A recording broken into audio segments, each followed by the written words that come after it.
we're going to be using characters that, you know, practically, I believe at least 90% of players should have. So let's get right into it. There is going to be RNG, like I mentioned earlier. The RNG is going to be whether you get a crit or not on the first initial attack with Gojo, which is going to be roughly around turn 3-ish, I believe. Maybe it's turn 3-ish, turn 4-ish. I mean, you'll see it throughout the video, of course, because I'm going to do it, you know, step by step, kind of guide you through it as we're doing it. You guys may not see it, but there's going to be a lot of resetting here. So you're probably going to have to reset until you get that crit with your Gojo. So here we're going to just talk about the teams. We have Yaga and Nanami. These are going to be strictly our buffers to increase our damage output, so that way our Gojo can carry us. I'm pretty sure you guys are probably wondering, why the hell is Megami here? Well, for starters, you need to have 3 blues in your team to get the 3 stars. So we need a blue character. So Megumin is literally the prime choice that most people should have. He's going to be here, of course, to deal some extra damage. He's going to have the non-standard memory because we need him to charge his ult as quickly as possible. On top of that, it's going to be one of the highest damaging outputs that we can use for his ult anyways. And then obviously the last slot really doesn't matter. You would use a character who's blue, so that way you can get the 3-star achievement. But if you've already received that before, just put whoever just helps you beat it again, I guess. I don't know. Or if you're just trying to beat it and you're not trying to go for the 3 stars, then just put somebody in there, right, to help you beat it. That's granted if you're not able to complete it with this set team. We're only going to be using the first 4 frontline characters. Now, I do want to put out, like basically a disclaimer. I do want to point out that for this, I would recommend having Gojo at least grade 9 max level. Grade 9 max level. And you have to have at least 1 dupe in him. At least 1 dupe. You need that 25% extra increase. You need it. It's going to be very difficult for you to beat it. The only time I would say that you don't need 1 dupe Gojo is if you have Geto alongside him, right? If you have blue Geto. If you don't have blue Geto and you're going to be using Megami, you need that 1 dupe on blue Gojo. Now, Megami, I wouldn't say he necessarily needs to have a dupe in him. I don't think it really matters whatsoever. He's just going to be here for like a little bit of extra oomph for your team to actually help you clear it, and also providing the, you know, 3 blue characters on your team to, you know, satisfy the conditions. Now we're going to be talking about the, the skill level. For skill levels, Yaga, you're definitely going to want to have Yaga's skill level at 10. He should be already by now. It's already been a couple months now. He is like the most used character in the entire game. So you definitely want to have his at 10. I don't really think the rest matter, but having an extra increase to his ult is going to help you significantly. When I beat it, I didn't have too much increase into it, but of course I would recommend at least having a level 7 into his ult, so that way you do a little more damage for, you know, his damage taken increase and all that good stuff, right? Now Nanami wants to have his skill buff at level 8.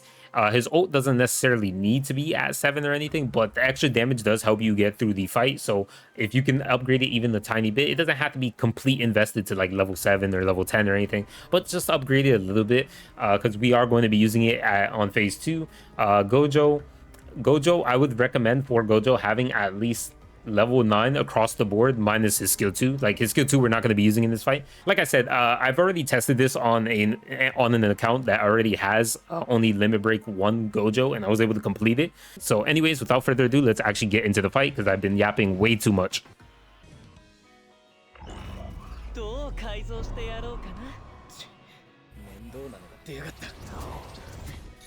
Alright, so we're in the fight. This is going to be fairly easy, so just follow along. If anything, I'll explain anything like very important.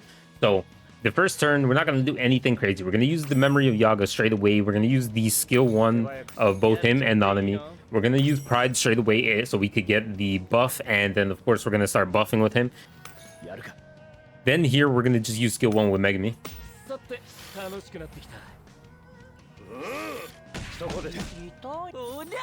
So the RNG factor here is mainly to make sure that Mahito doesn't kill any of your characters. You don't want him killing anybody or force targeting somebody. So if in 2 turns he targets the same person and that person dies, just restart. So here on turn 2, we're going to be using skill 2, and then we're going to use skill 2 again, and then we're going to buff again, and then we're going to use, of course, skill 1 with Megami.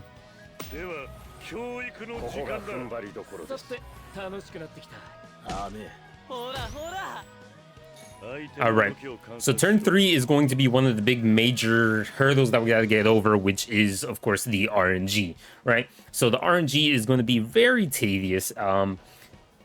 If you get it on the first try, good for you. Right now you don't have to suffer like I do, but the goal here is to skill 2, skill 2, skill 1 here, right? Gojo has to crit. You want Gojo to crit. And then skill 2 with Megami. If Megami could crit 2, that helps you even more. But you want to make sure that your Gojo crits, all right? You want to make sure he crits.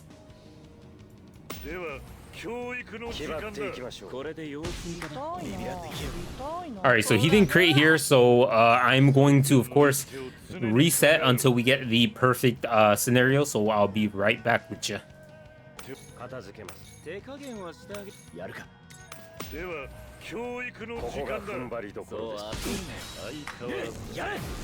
All right, so we did get the crit, as you can see, and we fully broke him in one hit. I ain't even gonna lie to you, bro. I was there for like 10 minutes resetting just to try to get this scenario. Like I said, turn 3 is big RNG fest where you're definitely going to want to try to, of course, crit with your Gojo to make sure that you break the enemy. Now then, we're going to be using Yaga skill 2, of course, Nanami skill 2, and then Gojo is going to continue to remain to use his skill 3 because we're going to actually start buffing him up so he can do his damage, right? Now here, we're going to use our skill 2 on Megami. So it's going to get another boost, and it should do pretty decent damage here.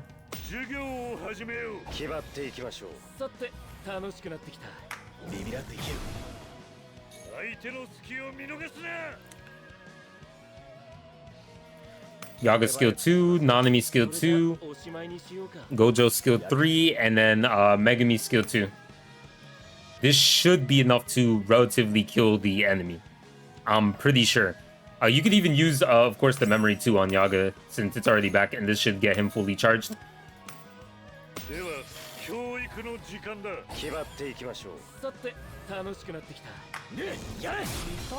And then the boss is dead for the first phase. Then you already have your 2 Gojo buffs, so you're ready to go and you're ready to cook this fraud, right? Anyways, we're going to ult him, so this is going to debuff him, so that way he takes increased damage. Now, naturally, we would want to use skill 2 here, but because we don't have enough cursed energy, that's fine. We do have the ult, which of course still boosts damage dealt. Now, obviously, it's not as much as your skill 2, but that's okay because we're also going to be using it with perfect stink, which is going to be increasing, 35% damage dealt to all allies. So that's going to be actually a lot higher than this, right? Overall, it's going to be a lot higher than this for your team. So realistically, you're not losing that much damage from him. Then for Gojo, you already have your pride back, so you're going to use your pride once again. Keep in mind, you still have your pride from previously. You see, he still has 3 turns left and 1 times. You're going to use it again, so you're going to get another 60%. And then we do it with the ult.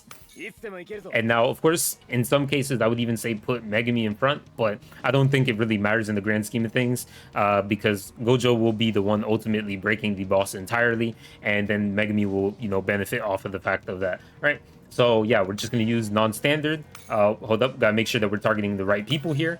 Okay, yep, we are. And yeah, the boss should be dead, and if the boss doesn't die here, we still have 1 more turn with our Gojo to get that increased damage, right, from pride still. And yeah, we should be able to kill with just 1 skill 1, and then everybody else just, buffing and then attacking.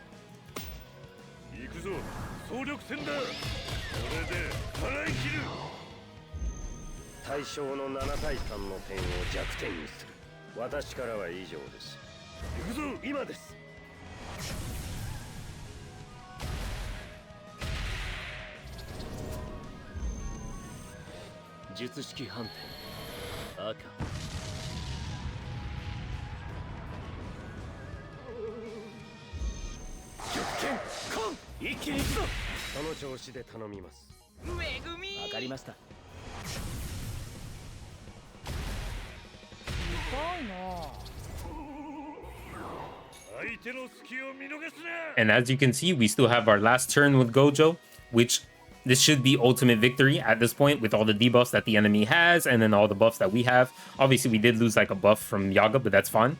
We're still going to be able to do a lot of damage here.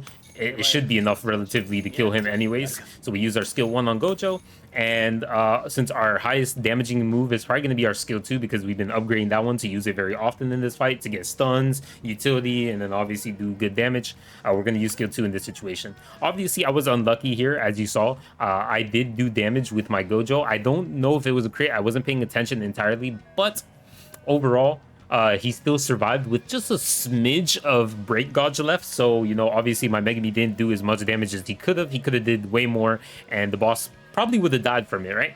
But it's fine. We still, even with the unfortunate event, it doesn't mean that we can't beat the fight. As you can see, the fight is going to be beaten right here.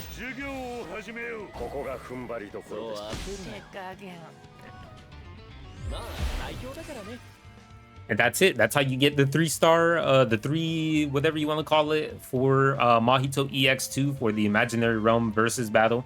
And yeah, this is as free to play as possible as I can make it.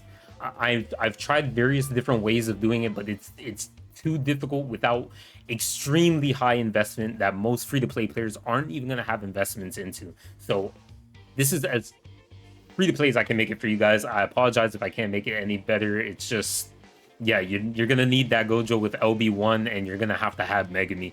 It's just how it is. Megami or Geto, like, you just need one of them, or Yuji. And in this situation, I can't do nothing about it because none of the other blue characters that are free to play are just good enough to deal enough damage. You can use them for utility, I guess, but in the end, you still need to use 3 blues in one team, so it's still gonna be a hassle. Of course, there's other ways of doing it where you can, you know, do one fight with 0 characters withdrawn and then do another fight with 3 blues involved, right? And make it a lot easier on your soul, but this is the best way I found to actually complete all the missions all in one go. So again, I just want to apologize that I can't make it more free to play as I can. This is the best I can do. Anyways, peace.